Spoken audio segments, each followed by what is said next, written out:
Assalamualaikum warahmatullahi wabarakatuh. Baik adik-adik, ketemu lagi di pembahasan kunci jawaban tema 4 kelas 4 SD halaman 45, 46 dan 49 pada pembelajaran nasib tema 1 buku tematik. Tapi sebelum itu jangan lupa like dan subscribe channel YouTube ini ya. Bagi adik-adik yang belum subscribe silahkan tekan tombol subscribe agar adik-adik tidak ketinggalan kunci jawaban terbaru. Oke, lanjut. Langsung saja ke halaman 45. Ini dia. Pemimpin adalah pemimpin yang jujur, ia teman sebangku mungil, berkulit hitam manis, tidak banyak bicara dan pandai, itulah cirinya. Ia seorang anak yang sederhana, ayahnya sudah lama meninggal, ia tinggal bersama ibu dan adiknya. Ia anak yang sangat pandai, nilai-nilainya yang selalu bagus, memberinya kesempatan meneruskan sekolah tanpa biaya. Semua buku pelajaran dan perlengkapan ditanggung oleh sekolah. Ida tak pernah malu dengan kondisi keluarganya. Bahkan ia semakin rajin belajar dan terus berprestasi. Ida juga selalu menjadi tempat bertanya jika teman-temannya mengalami kesulitan dalam pelajaran. Teman-teman memilih Ida sebagai ketua kelas, pandai, tenang, dapat berkomunikasi dengan baik, serta mampu menjaga ketertiban kelas menjadi modal utamanya.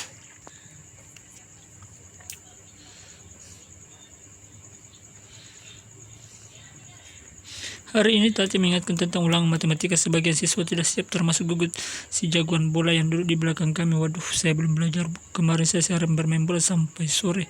Pulang ke rumah langsung tidur. Protesnya ulangan tetap berlangsung. Gugut bersaya menengok kiri dan ke kanan. Tiba-tiba di tendanya kursi Ida dari belakang. Ida, bantu aku dong, geser sedikit ke kiri agar aku bisa melihat jawaban di kertas ulangan, pinta Gugut. Ida bergeming hanya menggelengkan kepala pelan tanpa menengok ke belakang. Gugut mengganggunya lagi.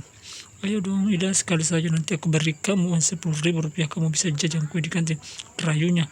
Gugut tahu benar Ida tidak pernah jajan di kantin ibunya, tidak memberinya bekal uang jajan. Ida selalu membawa sebungkus nasi dan lauk dari rumah, namun di luar dugaan Gugut.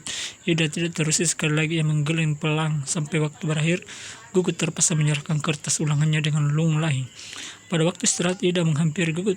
Maaf ya Gugut, aku bukan tidak ingin membantu menyontek dan memberi contekan pada teman adalah perbuatan tidak jujur, bahkan perbuatan tersebut bisa dianggap sebagai korupsi kecil-kecilan, katanya kepada Gugut. Ida, masa menyontek sekali saja dianggap korupsi? Setahuku korupsi nilainya miliaran dan hanya dilakukan oleh pejabat berkuasa, kata Gugut. Gugut, justru kita harus melatih diri. Korupsi dan menyontek sama-sama mengambil hak orang lain, bernilai kecil atau besar tetap tidak jujur.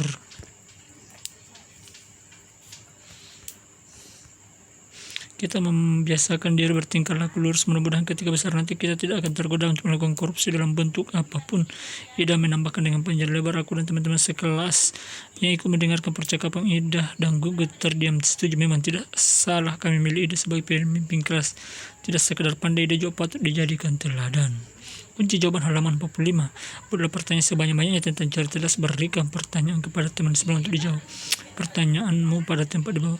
Siapa pemimpin yang jujur menurut kamu? Siapa pemimpin idola kamu? Apa penyebab Gugut tidak siap mengikuti ulangan? Sikap apa saja yang dapat kita contoh dari Ida? Mengapa mencontek disebut korupsi kecil-kecilan? Ini dia adik-adik, halaman 45 membuat pertanyaan. Silahkan dicatat.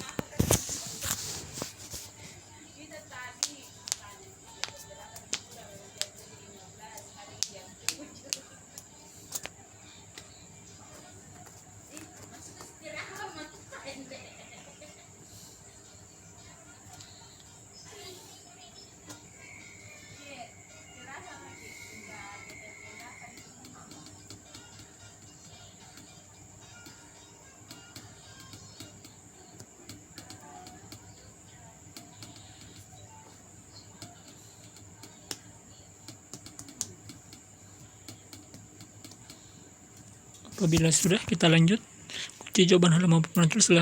Tuliskan pendapatmu tentang masing-masing tokoh yang terdapat dalam cerita. Jawabannya, Ida anak cerdas, sederhana, dan jujur sehingga dia patut dijadikan teladan di sekolah. Sedangkan Gugut anak yang malas belajar dan tidak jujur ketika ulangan. Sikap Gugut pada cerita di atas tidak patut untuk ditiru.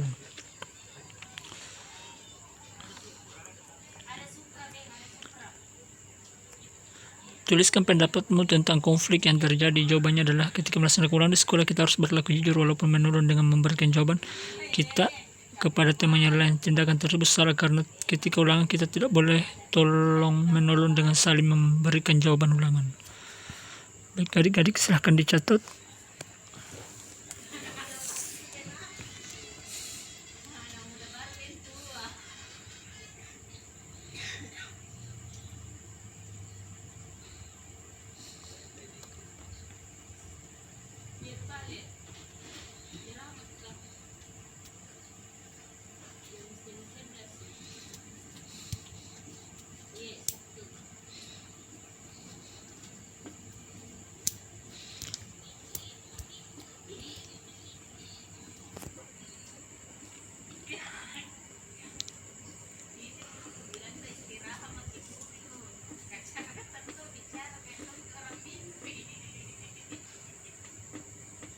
Kalau sudah, kita lanjut adik-adik.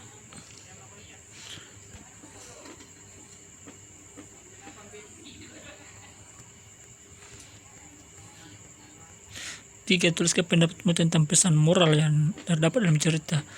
Kejujuran harus dibiasakan sejak dini karena berlaku jujur dari kecil. Mudah-mudahan ketika dewasa tidak akan tergoda untuk melakukan korupsi. Ketidakjujuran akan merugikan diri sendiri dan orang lain. Silahkan dicatat adik-adik.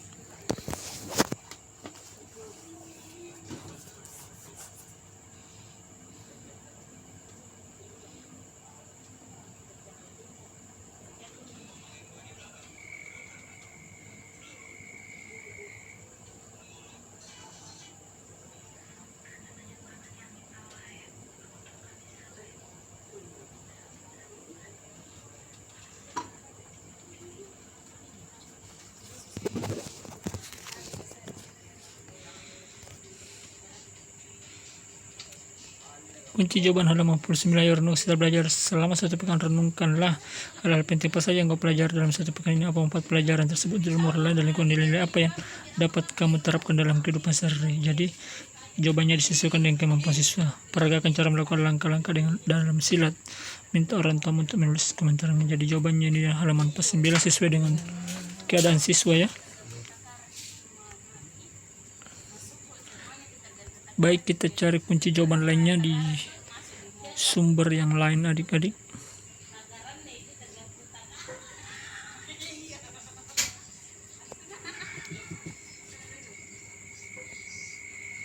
Ini dia.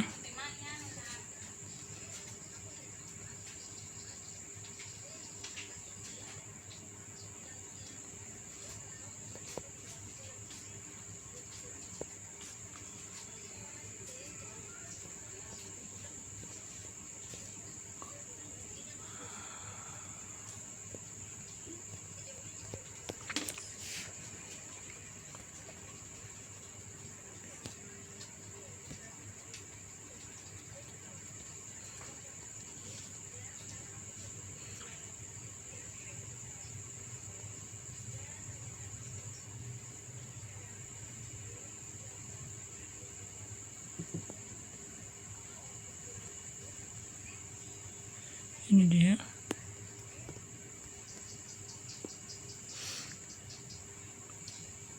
Ayo renungkan, ini dia. Oke adik-adik, sama ya.